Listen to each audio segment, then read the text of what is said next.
Saudi Arabia உள்ளிட்ட மத்திய கிழக்கு நாடுகளில் ரம்ஜான் பண்டிகை கொண்டாடப்பட்டது.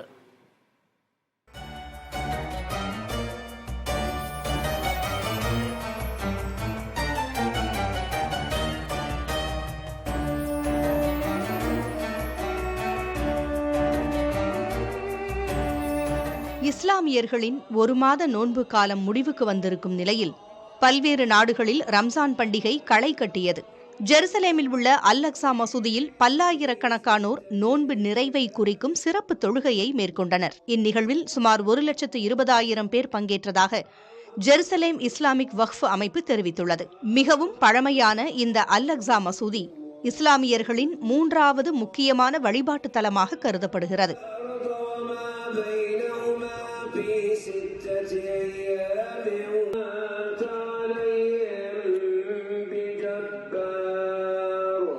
கத்தார் நாட்டில் அதிகாலையிலேயே மக்கள் மைதானம் ஒன்றில் சிறப்பு தொழுகை நடத்தினர். இந்த மைதானத்தில்தான் உலகக்கோப்பை கால்பந்து போட்டிகள் நடைபெற்றிருந்தது குறிப்பிடத்தக்கது.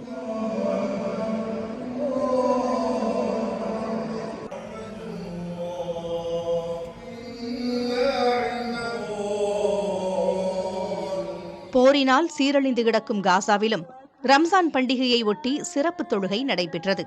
ஜபாலியா பகுதியில் கடுமையாக சேதமடைந்துள்ள குலாஃபா மசூதி அருகே இருந்து பலர் தொழுகை நடத்தினர்.